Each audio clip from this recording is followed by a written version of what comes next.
Hello, and welcome to the Fan Fiction Book Club podcast, a weekly podcast that explores the good, the bad, and the cringy of fan fiction, hosted by me, Ollie, and my lovely co-hosts, Poppy, Hi, SG, Hey, and Tstan. hello. Every month, we scour the internet to bring you 4 different fanfic reads, and our theme this month is Twilight. Check out our website at fanfictionbookclub.com or follow us on Twitter and Instagram at fanfictionados for the full lineup of stories for the month and to connect with us on the web. So, the fanfic we are discussing this week is A Lot Has Changed in 6 Years by Anna Carroll 1003 on fanfiction.net. This story was written in April of this year, and word count is 21,000 words. It is tagged as romance crime, Bella Edward Jacob, and is rated teen. So this story was a pretty long one. There was 10 chapters, but I think the chapters are fairly short, with the last chapter being the epilogue. So I'm just going to go over the author summary to start. It's a little bit dramatic, but it's been 6 years since I have seen Edward. His face still haunts me. He looks the same, but everything is different. As an FBI agent, I solved my first case only to be reminded of my past. The criminal I'm trying to put into jail isn't my only problem anymore. So when I was looking for stories, I was specifically looking for a Bella Edward fic. There was a lot of Bella and Edward, which does not really come as a surprise. But I was immediately drawn towards the tag for romance and crime, mainly because I'm a big Criminal Minds fan. Criminal Minds, yeah. Yeah. Shamar Moore for the win, or Derek Morgan is his character name. Derek Morgan, yes. Derek Morgan. Spencer Reed. Spencer Reed, Derek Morgan. Ship it. Yes, I ship it. So being inspired by like Criminal Minds, I've watched not all the seasons, but most of the seasons, but that had me kind of captivated with the idea of murder, psychological profile, not to mention a good romance.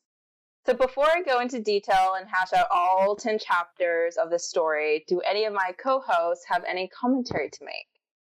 Yes. Yes. Like, go on. Like Ollie said, this story gave me hard Criminal Minds vibes. And I just recently started rewatching Criminal Minds on Netflix. They have all 10 seasons. If anyone is interested, check it out. And we'll get more into it later. But Jacob gave me total Derek Morgan vibes. Really?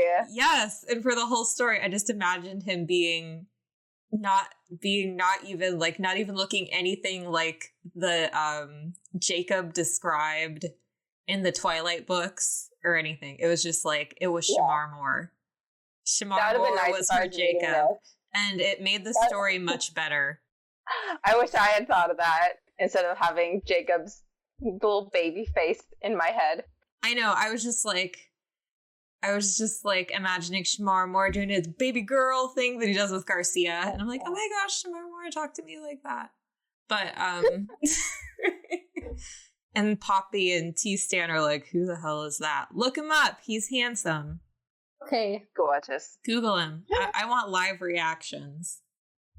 Shamar Moore. Oh, I know who that guy is. Yes, he's very handsome. Yes, he's and very his beautiful handsome. caterpillar eyebrows. His beautiful eyebrows. Oh my gosh. Grown to perfection. Oh, beautifully groomed. Okay. But that was my one comment. So that was your one comment. Everyone hearing any of my comments about Jacob, Jacob has been replaced by Derek Morgan of Criminal Minds. From here on now, I will just put his face over Jacob's. I know. And maybe it becomes like a much better story once you do that. So yeah, Shamar Moore, great eyebrows, replace Jacob. Beautiful, yes. I think we're on agreement there.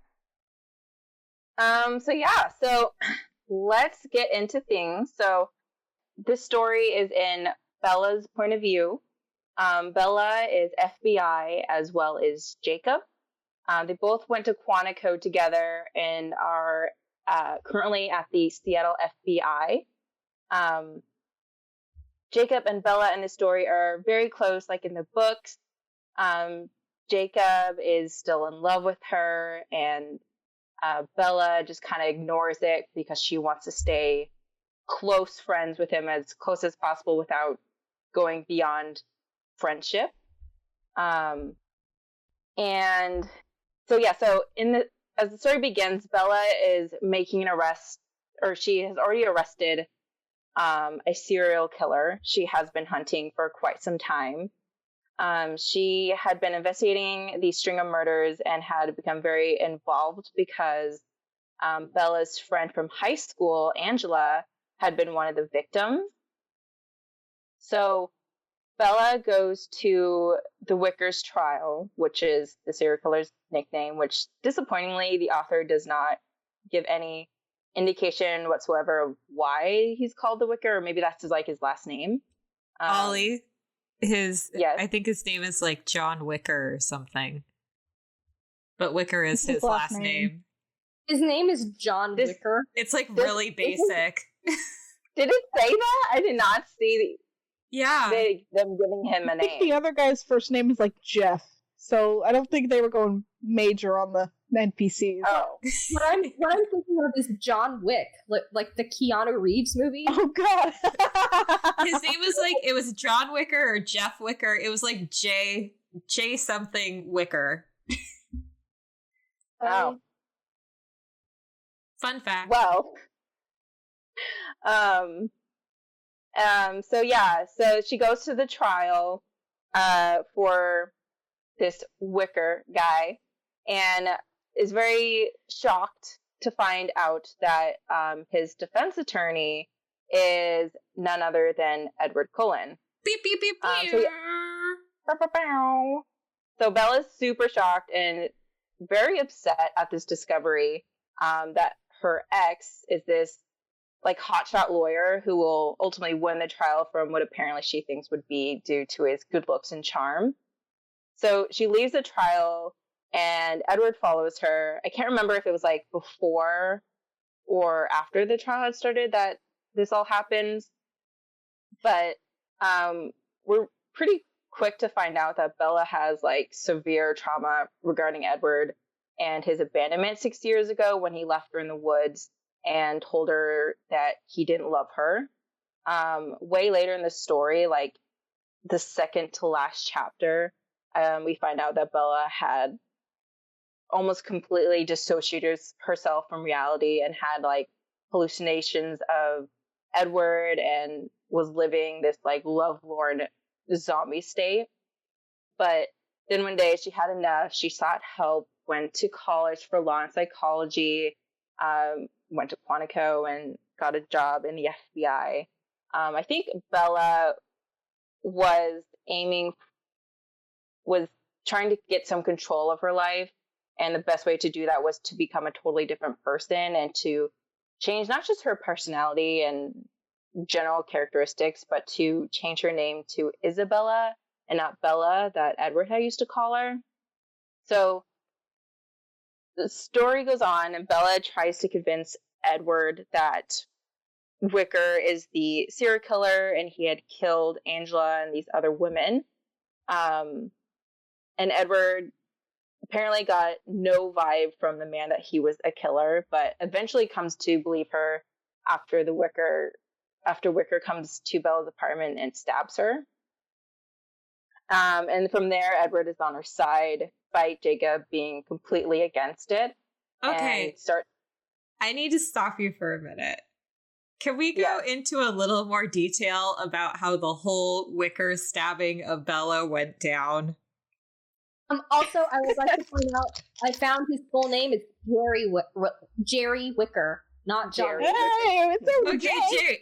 I said J something Wicker. And so I just wanted to point that out because it's not a John Wick John Wick. No, it's not a John Wick parody. It was just a J name. Oh my god. So Ollie kind of glossed over this, but Edward has an agenda for being a lawyer and taking on Bella's case because he's into Bella still after everything goes down.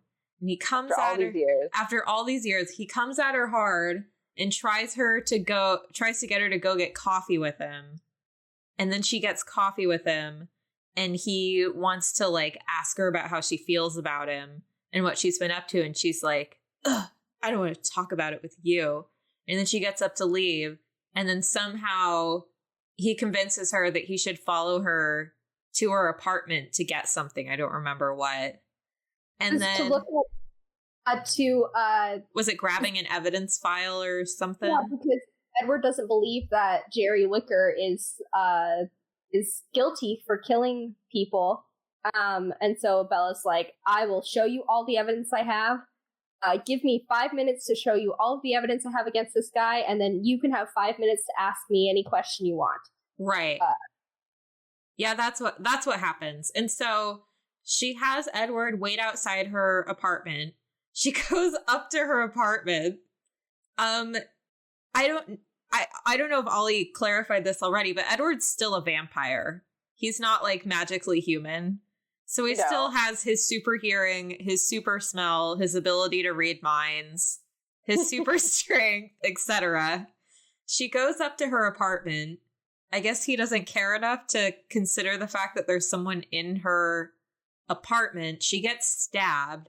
He doesn't smell anything or hear anything for whatever reason. She puts on a red jacket to cover it in hopes Edward doesn't notice and goes back down and meets up with him and hands him the files almost like nothing happened. And then he's like, oh, are you bleeding? After they have a whole conversation. He's like, are you all right? You look paler than normal. I know, and it's like, aren't you a vampire? Can't you smell this? No, and she's like, I don't know, I probably lost a lot of blood. And she's like, what do you mean? And he's like, I've been stabbed. And then she collapses. And he's like, holy crap! I thought that was very weird.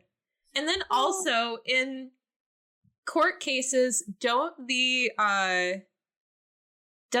the DA and the prosecutor, doesn't everyone have access to the same information? The same evidence? Yes. So what did Bella Unless have? It's not admissible in court. Oh. So maybe she had additional information that wasn't okay. Yeah. I doubt that the person who wrote this has a lot of knowledge on the criminal justice system. Well, hopefully they watched all 10 seasons of Criminal Minds and all of the Law and Orders. This is not my comment against the author or anything like that, but like, yes, like when detectives like have information, they have to give it to both attorneys. Yeah. And like, there's nothing actually that Bella could have shown Edward that he shouldn't have already had access to. Yeah. So it's like, I don't know if she just wanted to like talk to him and like try to convince him of it or what. But maybe they're implying that Edward didn't read any of the evidence. maybe. Well, after you read the He end just of had the a story, I could believe that. Yes, that epilogue kind of ruined a lot of the story for me. Yeah.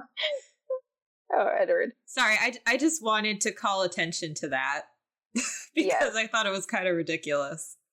I think we should, definitely we'll discuss the epilogue further down in the story, or further on in the where was I in the story? So we're when Bella's in the hospital, and then Edward and Jacob have their man off. Yeah, and then so in the hospital, here's something that I thought was silly. The hospital. So Bella's been stabbed in the stomach. She lost a lot of blood. She was out for a long time. She has stitches now. She wakes up and she gets released from the hospital like 2 hours later. Well, maybe she was sleeping her entire recovery time and she just woke up.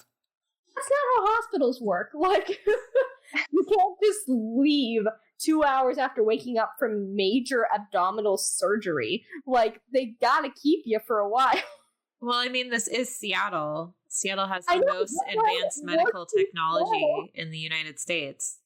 Probably at Harborview, and like Shout out. not So, did we go over the hospital completely? I don't know. Did anything else happen At the that hospital? was important? I don't. Oh, well, Edward took Bella home to her home. Yeah. So, or to the Colin house here, or No, Before that. this before that. He took her home to her place, and then he like took care of her, and then they did the thing. oh, I don't remember what happened in that scene. You don't remember? He took her home. He cooked for her. And then she was like going to work and he had food ready for her when she got home, like a house husband. And then I mean, they confessed their love for each other. And then they boned down and they had the awkward thing that Poppy's story had where it's like, It was significantly less awkward in this story than it was in mine. I'll tell you that. they were equally awkward to me. I don't remember. I read this a little while ago, so my details of the story is probably a little more hazy. You're So the if you guys host, want to talk Ollie. about that scene, I know. That's about all I know about that scene is what I said. Yeah, I don't remember too much about that scene. I just remember I'm going to the Colin house. Later on, as the story goes on, Wicker, makes it known to Bella that he will come after her again. So Bella and Edward travel off to the Colin house for better protection. And during this time, Bella and Edward become a little bit closer. And at the Colin house, when they arrive, Bella sees Alice for the first time in like 6 years. And they're super cute together, going over the past years and what they've been doing in the meantime. And it's at the Colin house where Bella and Edward admit, they still have feelings for each other. They still love each other. And Bella opens up more and tells Edward of her, her dark past, her very destructive past. And their bond just continues from there. And the story then takes us to kind of towards the end. And I'm glossing over a lot of things. The Wicker does come back after Bella, and Edward. I think they're at Bella's house or Bella's apartment, and Edward leaves Bella because she's having some sort of food poison, and she's feeling really ill. And Edward offers to go to the convenience store to pick some things up for her. So he leaves, and Wicker shows up at the front door and attacks Bella. He shoots her in the abdomen. But Bella, being this cool FBI agent, Bella shoots him twice. First she shoots him in the hip, but that doesn't stop him. So he continues coming after her, and she then shoots him in the heart. But before that, the Wicker shoots her in the side, and she's bleeding a lot. And she kind of shouts for Edward, and apparently, potentially, he hears her and comes back. And he asks her for permission to turn her because she is dying, and there's a lot of blood loss going on. So Bella responds and says, "Yes, turn me. I've wanted this since I was 17. And so then Edward turns her. And from there, we kind of get the happily ever after. And in the epilogue, as the story just closes, they get married.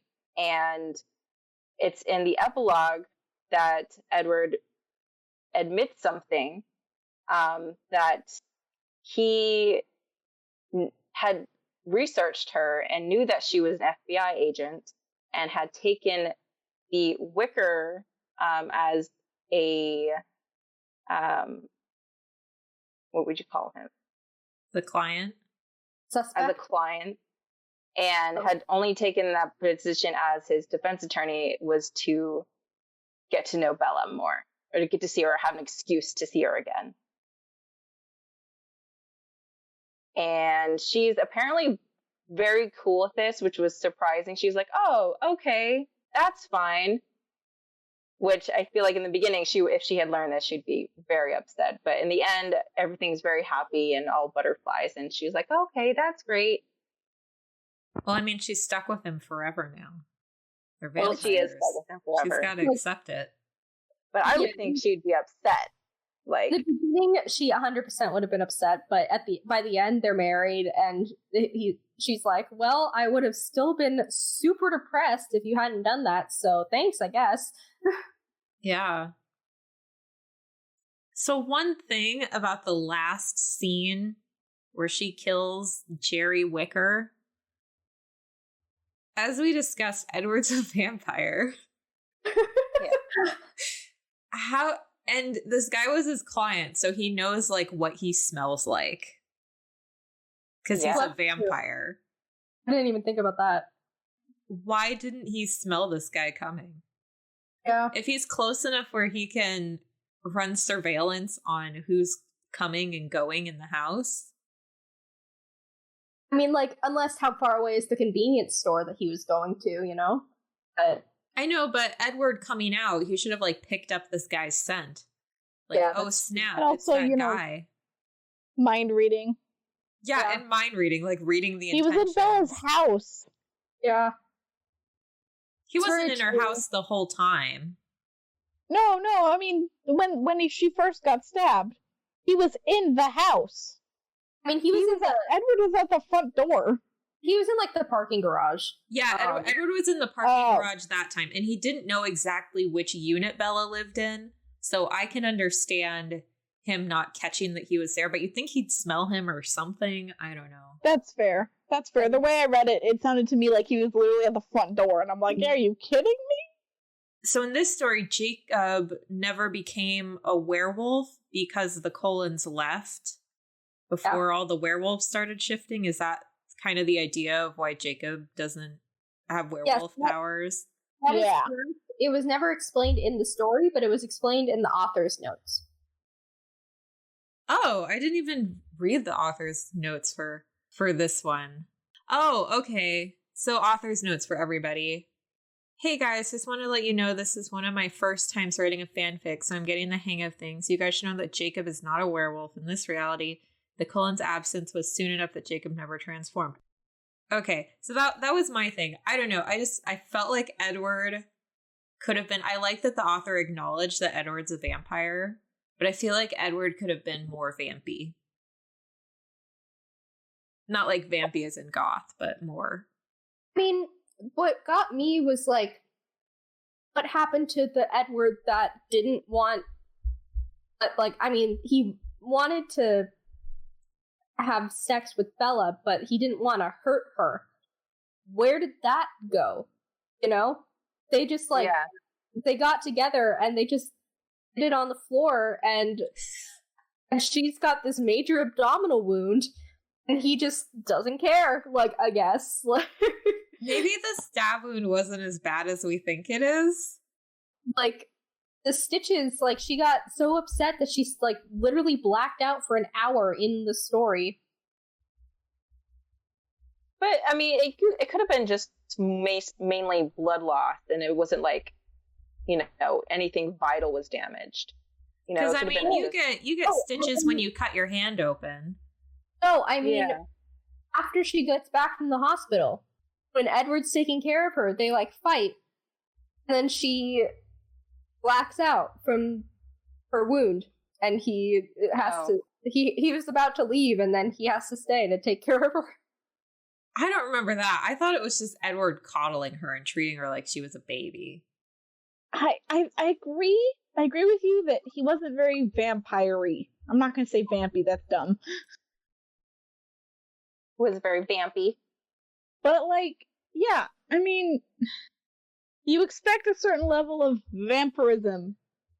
Even in Twilight, like, there's a there's a rule book that Stephanie Meyer created, and Edward seems kind of crap at it. He does, but it seems like he was better at it in Twilight than he is in this. Yeah, it's like they wanted to make an AU where everybody was just a regular person, but was like, no, let's make him a vampire at the last minute. I almost want to rewrite this and like actually make this the noir crime novel that I wish it was. Yeah. Because I do like the concept of this. I like Criminal Minds meets Twilight. Yeah. Someone else write a better version of this where Edward is more of a... Because I could see, like, Edward could do some really cool stuff. Like, using his vampire powers to get ahead on the case or something. The thing I don't understand is, I mean, they tried to explain it away. Like, how did Edward think that this guy was innocent? Did he not really think that he was innocent and was just trying to get closer to Bella? Like, yeah. He said at the beginning that his mind was clear. But the thing about Edward's power is a bunch of people. He can only see surface thoughts. No, but that's the thing. Like, this murderer dude doesn't know that Edward can read minds. I know, he doesn't know that. So you'd think he'd think about it, but maybe to make himself seem innocent, he just naturally was able to not think about the fact that he's guilty. I don't know. It seems very far-fetched. Very far. It's like a major plot hole. How did Edward not read this guy's... Like, he read his mind and didn't think that he did it. And it's like, well, what are you talking about? I know, this is Edward, the one character that reads minds. Yeah. I thought he was just lying, you know, because, like, in the end, when he admits, like, he was trying to get closer to her, like, I think he knew that he was, you know, the killer. Then if he knew he was the killer, why was he fine with him stabbing Bella and then shooting her? Well, he wasn't fine with it. Fine with that? What are you talking about? Well, I mean, he let it happen. He's like, oh, I didn't know he'd do that. It's like, really? You can read his mind. That's true. It's like, the thing is that the author didn't explain in the epilogue. So in the epilogue, the author explains that Edward took the case just to get closer to Bella, but they didn't clarify whether or not Edward was lying about him thinking that the killer was innocent. So, like, what's that about?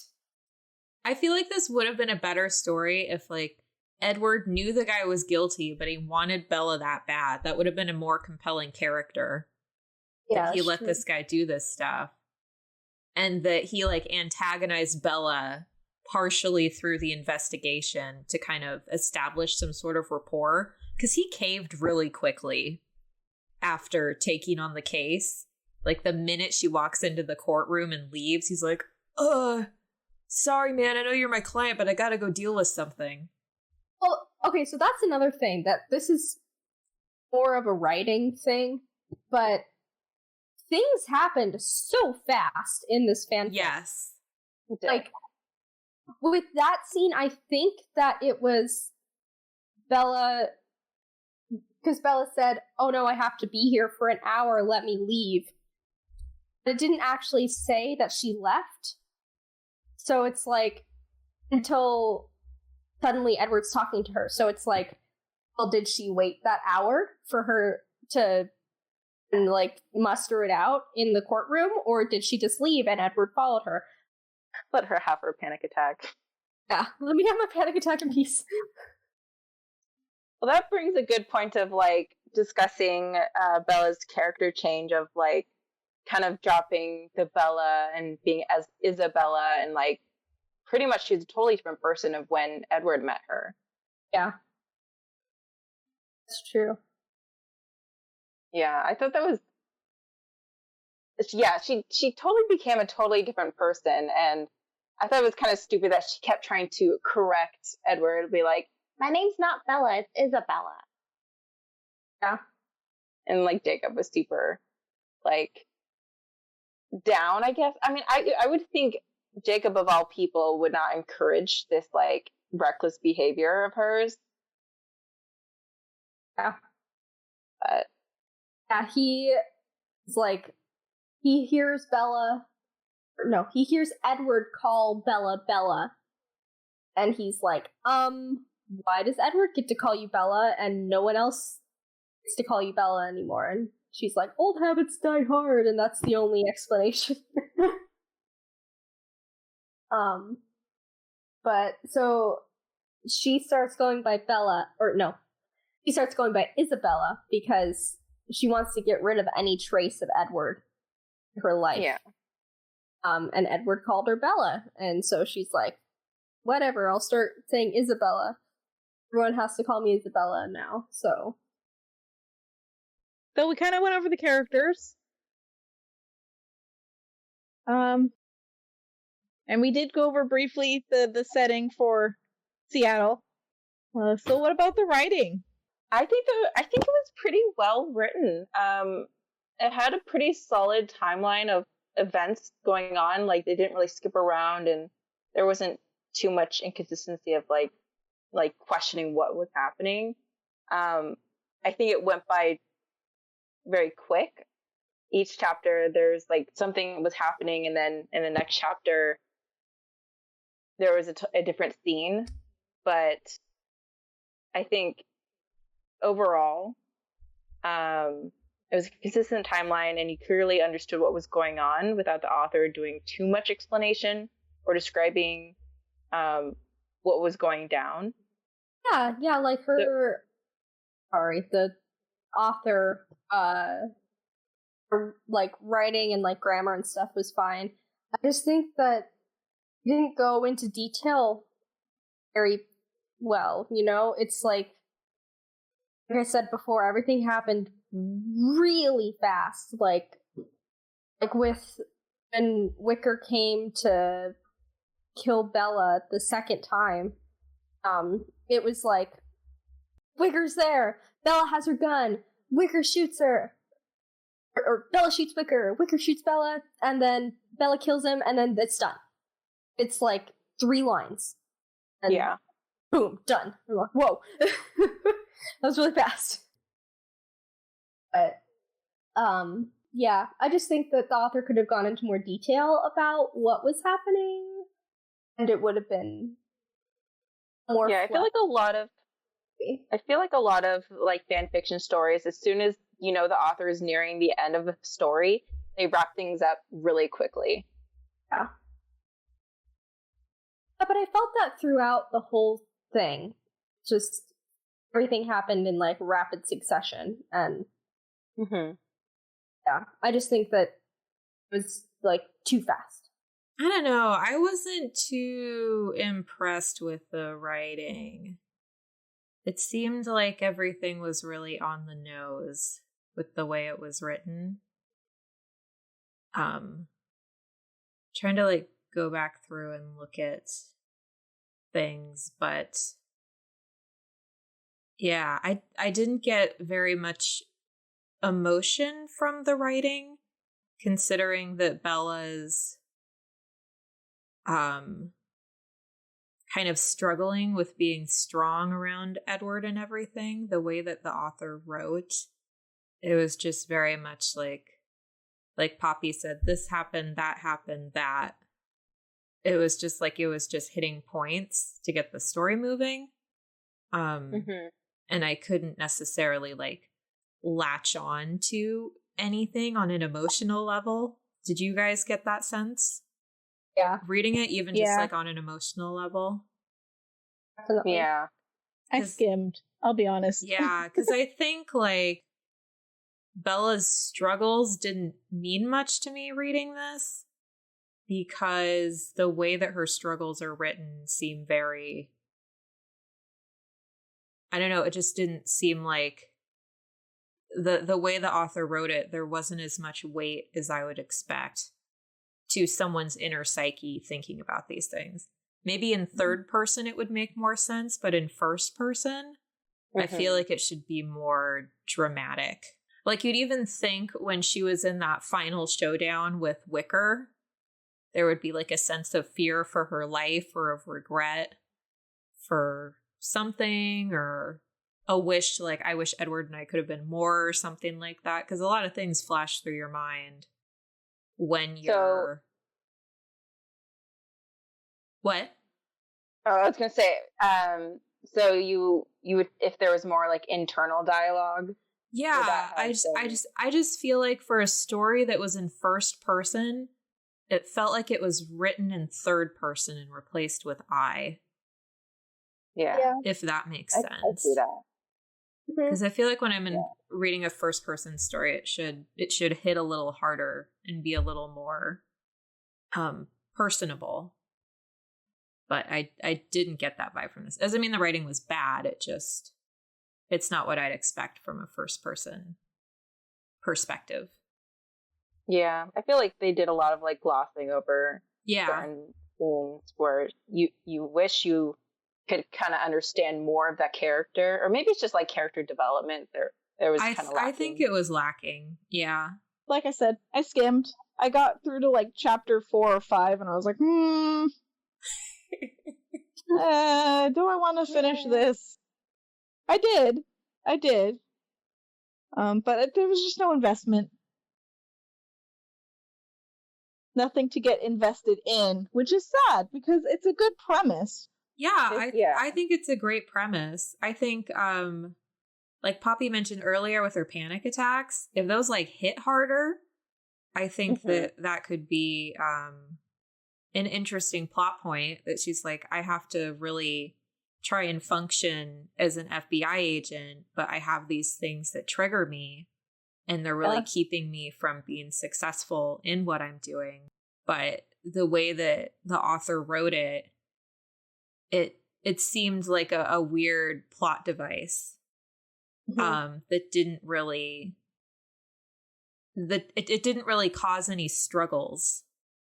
I mean, I guess it kind of caused struggles, but at the same time it didn't, because they were glossing over what was going on with her. Yeah, Bella was just, even in the Twilight books, she was a frustrating character. And in this, I feel like she had a lot of ups and downs, and then you just didn't understand how she went from one to the other. Yeah. Yeah. And it just kind of threw me out of the story a little bit, just because I couldn't relate, because I couldn't understand her. Yeah, I couldn't relate to her. But that's why imagining Shamar Moore is Jacob helped. Because in those scenes, I thought of him, and it helped pull me through the story. I think maybe if the entire story, if Shamar Moore as Jacob was just standing next to her in each scene, I would have been a little more invested. But yeah, it was just a little tough for me. But the concept is great. Yeah, that's the thing, is the concept is awesome. Yeah. Like pirates. Execution. Like pirate werewolf vampire boys. Great concept. Execution. Needed some help. So, do you think they stuck to the fandom very well? I mean, they stuck to it, I think. Like, we don't, like, this whole thing takes place many years after, like, Edward leaves her in New Moon, so it takes place 6 years after that. So it's like, it could have happened in the books if that, like it. I mean, no, it stuck to it relatively well, but it was an AU, so yeah. I think. Oh, yeah. Sorry, go on. No, go ahead, Ollie. No, I was just agreeing. Like, I think they stuck to it pretty well. The characters felt like the characters from the Twilight. Just if things had turned a different way, I could totally see this, being a different alternative ending. Mm-hmm. Yeah, I'm in the same boat. It could be an alternate universe future. So are the Cullens supposed to be broke in this story? That's what he was saying. Or they had a big investment went under. And he Oh, needed to yeah. get him some money. So he was By working being as a a hot lawyer. shot Which lawyer. is crazy. Because I can imagine if you're hundreds of years old, vampires, playing the stock market is not difficult. Yeah. You would And think. also, Carlisle's a doctor. Like, Yeah. like what do you do that? Like, Makes just be sense. a doctor somewhere else if you can't be it in Forks anymore. Why isn't Edward a doctor or a nurse or something? Edward can't, because Carlisle can like control himself around blood. Edward can't really. He could be a psychiatric nurse. Good. But it's like May still involve blood. so. It was like he kept saying the family, like they, the company that the family was in, like got bought out or something like that, and I had no idea what they were talking about. Like, what That's company? dumb. What are you talking about? Carlisle's a doctor. Like, I don't understand. I mean, they probably had all kinds of side hustles Maybe after all but- those years. Yeah, I mean, he could have started a company. Someone else could have taken it over, and he was still a shareholder. So they were Yeah. making profits off of it. Or just do what billionaires do these days anyway, and just have offshore accounts and shell companies. Yeah. It's not hard. You're hundreds of years old, buddy. Someone probably found out about a shell company and shut it down. Yeah, it was just super vague. Like, Yeah. I think it was supposed to be. The story was very vague on Yeah, the things that mattered. yeah. But on the scale of fan fiction writers, how do you think this author scales? Average. They're Average. pretty average. It's much better than some of the fan fictions I've read, but It's not not as amazing. not as good as like the best fan fictions.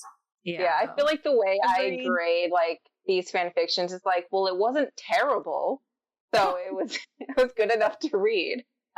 Well, like on Tristan's story that we did last week, I was like surprisingly impressed with how that one was written compared to the general pool of Twilight writers. But this one is I'm very picky. but this one is like it wasn't horrible. It wasn't horribly written. It was No. it was average for the fandom. How about we give this story a rating before we get completely suckered into whatever we're Wait, doing? but are there any other questions or topics the story sparks? I think we went over it, if I'm Yeah. honest. Did we go over everything? I Dang. think so. Talked about the terrible ending. Well, not terrible ending, but like I mean, just average for the Average. fandom. it's very This is a very average for the fandom story. yeah. Well, I do want to point out. Bella said at one point, I quoted it. She goes, "Since Edward came back, I've been hanging out with Jacob less. He keeps getting mad at me." And at that point in the story, that had only happened one time. And it's like, what do you mean he keeps getting mad at you? It happened once. I will say that it seems like Jacob definitely matured in this story. Oh, Because 100%. the I way love his that characterization in this. The way I think he's my favorite character, not just because I imagine him as being Shamar Moore playing Derek Morgan, but because he wasn't necessarily pushy. He would like kind of say his case, but then Bella would say something and he'd be like, okay, I'm backing off. Like he got it, he understood, which I appreciated, because in these other stories, like Jacob is like way too pushy. But in this, he like definitely matured. He tolerated Edward in a mature way. In the hospital, they went at it just a tiny bit, but he's like, okay, this is the guy you're picking, Bella. I'm not crazy about it, but I'm here for you. Mm-hmm. And I can totally put myself into Jacob's shoes with the whole, like, I love you, but we'll just be friends forever. Yeah. And it's not, friend zoning does not exist. I want to make that very clear. It does not exist. If you go into a friendship wanting a relationship out of it, then it's just not, no.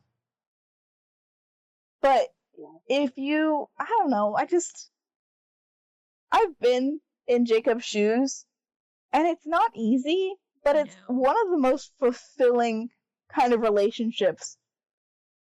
Because you both love each other, but you're just like, yes, we are best friends now.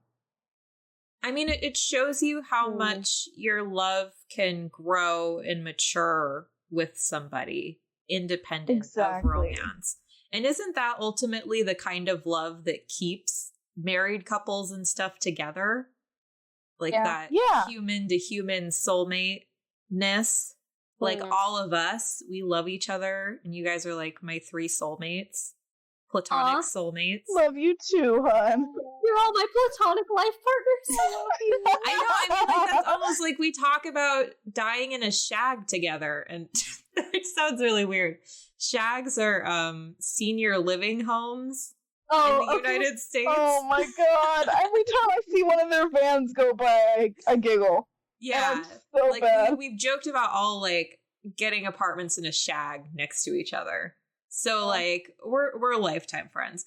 But that's cool that he is embracing that about their relationship, like taking that love and putting it in a more constructive, helpful direction for their relationship. Oh, 100%. Yeah. But as a reader, I felt bad. Like I'm like, you guys will never be together, even though he like loves her, but you know, you kind of want them to be together. I kind of feel like Jacob dodged a bullet there. I mean, yes, but you feel for scenario, him. I mean, I guess I feel for him, but he's Shamar Moore, so he's gonna get whatever he wants eventually. He's Shamar Moore. He deserves everything he deserves better than Bella. He deserves better. I didn't Google that guy when we were talking about it earlier. I just did. Hi. Hi. I know, right? Solid 10. Solid 11. Give me 15. Oh my god. I know, right? Doesn't that make the story like 5 points better? Oh yeah, 100%. Oh yeah. Okay, I think that was the last topic. I think we're good. I think we're good after that. Do we all want to start giving our rating? Yes. Who would like to go first? Why don't you start since it's your story? Okay. So out of the sparkles, I would give maybe like a 2.8. Oh. Ooh. Yes, it's almost a 3. Genre-wise, this is exactly something I would read in my off time. Like, I love a good crime romance. And there was, murder, and, there was a plot line to this story, which I really appreciated. Characters were a little frustrating. I can always, see where they were coming from. But overall, it wasn't terrible, and I was able to read this, in one sitting. So, readability was fine for me, but just the characters are what bothered me most of the story. I would give it like a 2. What did I say? 2.9? 2.8. 2.8. I'm going to stick with that. 2.8 sparkles. 2.8? Cool. All right, I'll go next. I liked it. I didn't.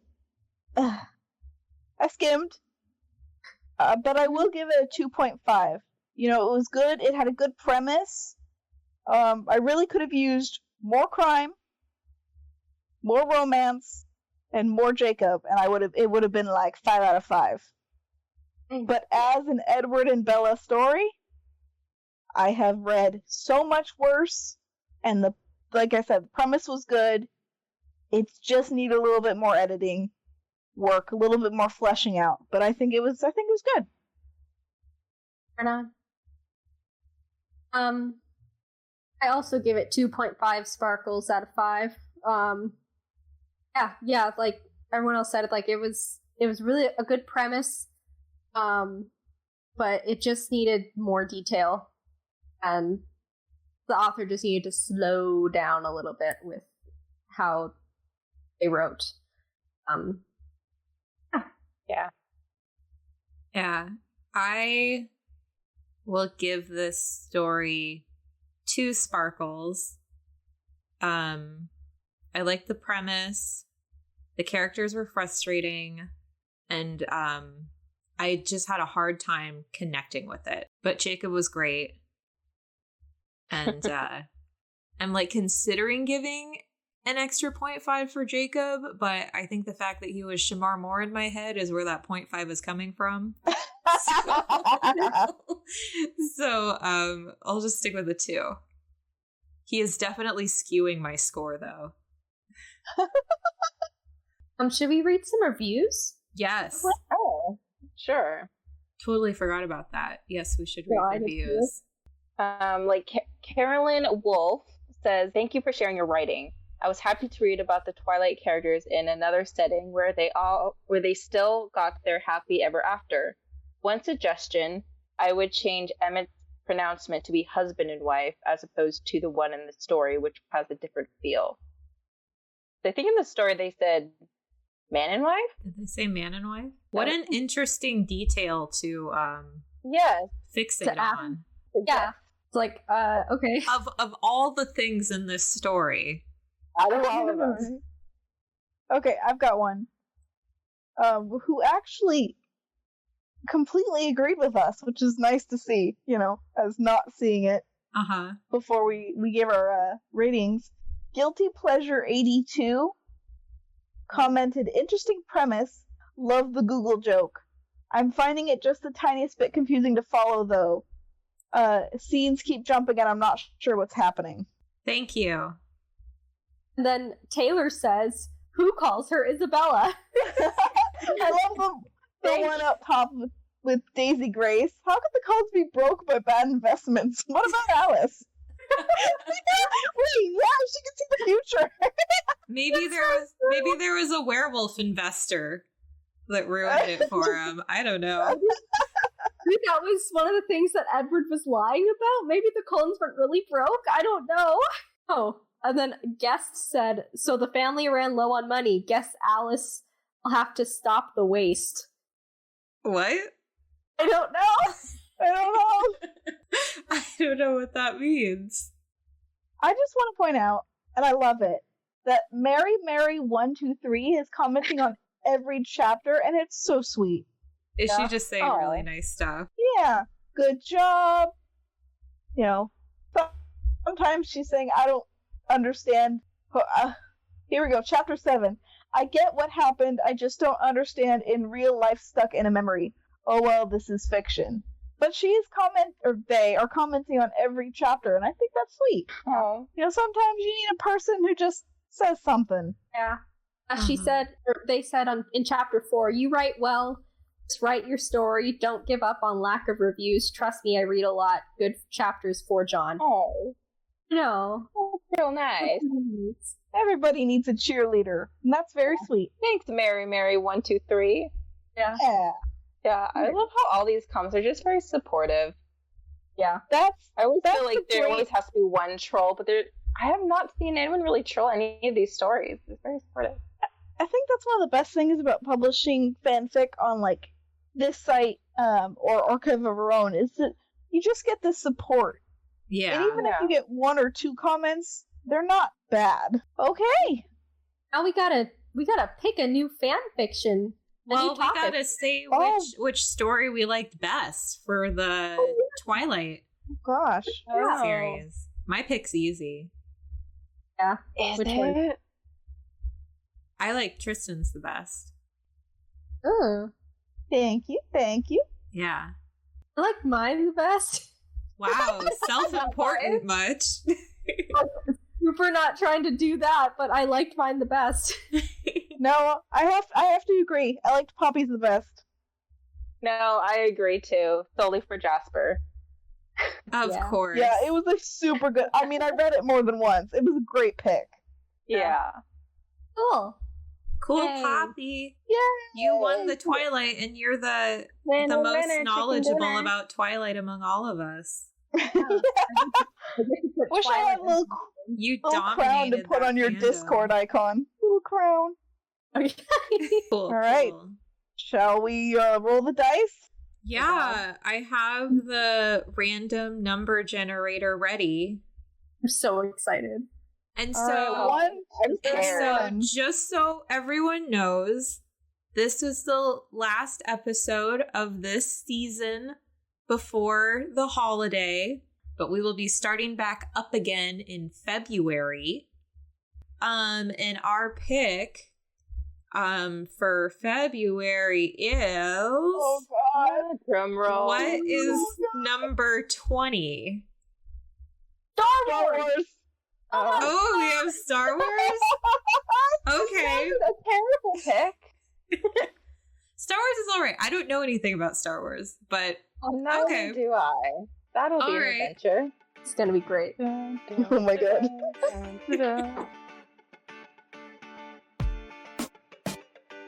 Thank you for listening to the Fanfiction Book Club. Our pick this week was A Lot Has Changed in 6 Years by Anna Carroll 1003. You can find this story and more of the author's work on fanfiction.net.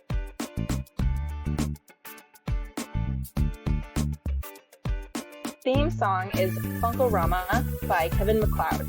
You can find more of Kevin's music on Incompetech, filmmusic.io/artist/Kevin-MacLeod. The works discussed on the Fanfiction Book Club are not our own. All characters mentioned belong to the original authors. Oh. bye.